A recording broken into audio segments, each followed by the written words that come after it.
Yeah, see, I like how you said that. The past makes the present fortifies the past, the future embraces both, and we move forward in it together. But togetherness is something that's really, really, it's a myth. And it's also, I don't know, it's a truth and a myth at the same time. And the reason why I say is because we always get these lies. Jersey don't support Jersey. That's one of the biggest lies ever. Because there's a lot of people in Jersey who support. Jersey's just not organized. And the reason why we're not organized is because of three things. One, Jersey wants to follow other people's blueprints, which is stupid. Two, you ever heard of crabs in a barrel? First of all, crabs don't live in barrels. All right? So you're going to act kind of bugged out if you're not in your natural element. Two, if you had a child and they were going to climb over a wall and fall into a fire, what would you do to a child? What would you do? Grab them before you get So are all the crabs crazy if they're grabbing each other? Because maybe they know what's going on outside that bucket. That's why it's a bad analogy. And the third thing that hurts New Jersey hip-hop is the fact that New Jersey hip-hop does not invest within itself. You have a clothing line.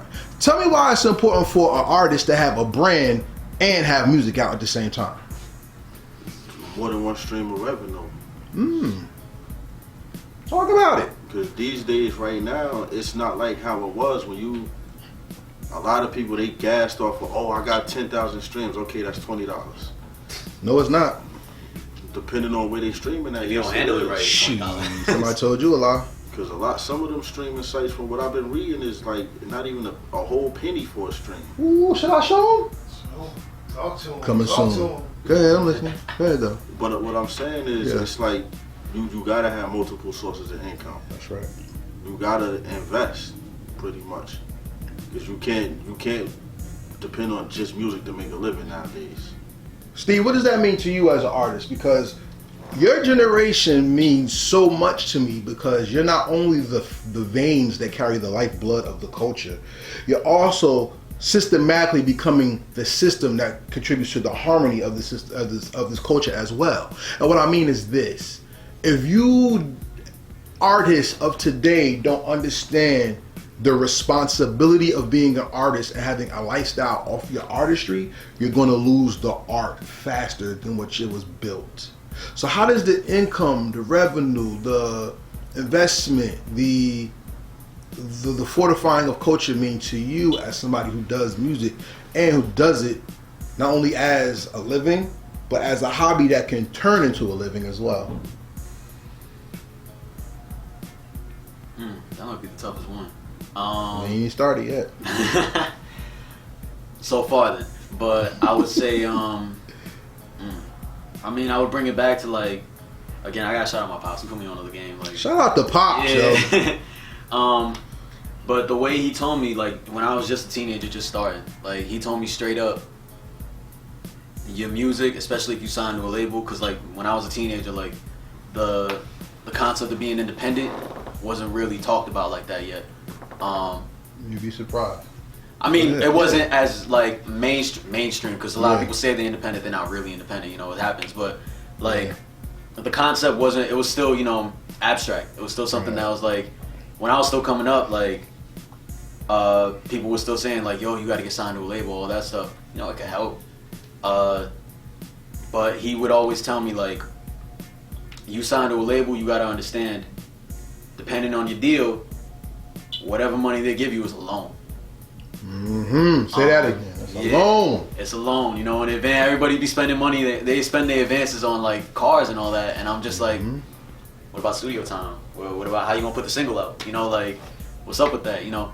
And he made me make sure to understand that your money comes off tours. Your money comes off of merch. Your money comes off of Publishing, royalties. Publishing, yeah. You gotta make sure. You definitely gotta make sure you got the right deal if you want to sign a deal.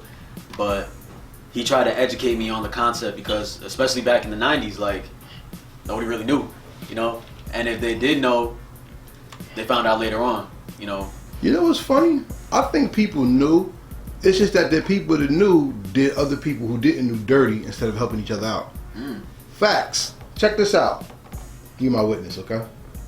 Diddy left Uptown and made his own label, right? Bad Boy Records, am I correct?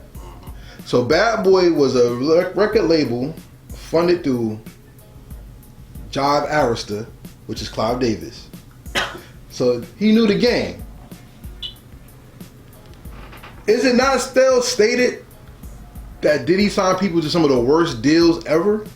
So he knew, but did he help? I mean, the same thing could be said about Wyclef, because they said that's why Project G and B didn't come back out. And look at Cannabis' first album, Basura. So, at the end of the day, people didn't know, but we didn't give helping hands back. And it seems today, people are giving so many helping hands that selfish mentality is coming due. Like, well, if I help you, then what I'm going to get? And that's what's killing the game today. I saw a showcase where there were many artists that was different, like you said, but y'all all were able to rock together. What is as an artist, not as a consumer, as an artist, what is the benefit of having a show where there's different acts than yourself and y'all rock together? What do you gain from that, seeing him and you seeing him and Jay Wonder and Chief Bally and who else was there, King Brazy and all of them? How rewarding was it for you to see something different collectively as an artist? I feel like for me it was a great experience because like I haven't been to many shows. Most of the shows that I've been to, especially outside of Newark, I don't know why I feel like Newark, like just y'all got there's a sense of unity there that other aspects of Jersey, not necessarily that they don't embrace. I may not have seen it yet, but when I pull up to a Newark show, it's a whole bunch of different artists from like the new school ones that sound like they should be on the radio today, to the OGs, to artists like me, to artists like Samad Savage, you know, like, and it showed, who were all there by the way at that show, and it showed we could all rock together. It exposed me to all these different artists, all these different ideas, and it also kind of proved to me like, yes, on a smaller scale because it's one show, but that there is a sense of unity that we can embrace and we can all come up together. So, I think that answered your question. My bad. That was a great answer. Just keep going. That's what it showed me. It showed me that like we could all rock together. Like, especially I was cause my boy filmed the Cypher at the end. Mm-hmm. So it was me, Samad, and D.Bridges, and it showed me like, yo, we all got very different bars, very different ideas of bars, and we made it to top 3. Just like, you know, it kind of shows. Dope. Yeah. It shows that hip hop is not one thing. Mm-hmm. What about you, Bridges? What does this feel like to have so many different artists with so many different styles I mean, on the for same me, stage? it's more so just showing that we could bridge the gap. Okay. Like, you know, you got some rappers that's gangbangers that was, you know, rapping that gangbanging lifestyle. Mm-hmm. Then you got some rappers that's conscious rappers. Then you got some rappers that's hip hop art, like just straight hip hop. Then you got some rappers that's, I'm trying to think of the right word to call it, so I ain't even gonna say it right now. What, weirdos? Yeah. Yeah. The weirdo rap. I'll just say that. You know, but I'm not on camera. So. But for all of them, to be able to be in the room, yeah, and you know, perform at the same show and show love to each other, it's just showing that you could bridge that gap between all of these different styles of rapping and show unity that they say we don't have. Thank God that we have that, because if LL Cool J came out right now, he would be Chris Brown. And look at how much we would have lost. Think about it. What was that Chris Brown song everybody like when he be on stage, just on the floor? You know what it is? Female room still don't want to talk. Damn it! I'm trying to get it to talk. Speaking of LL, I got a question for you. Where would you rank him between the top 50 artists? Would he be in your top 10? In my personal on my definition of hip hop artist. Just on his basic, off of his overall career impact. Off my list, or where I would rank a hip hop list? Off of a hip hop list. Oh, LL's top 10, top 5. No. Because one thing about LL, I don't care if you like that soft shit, that silly shit, pink cookies in a classic bag, or you like the I Shot Ya. LL knows how to make a hit. So because he can make a hit, he's more than a rapper, he's an entertainer. So you have to give him that respect.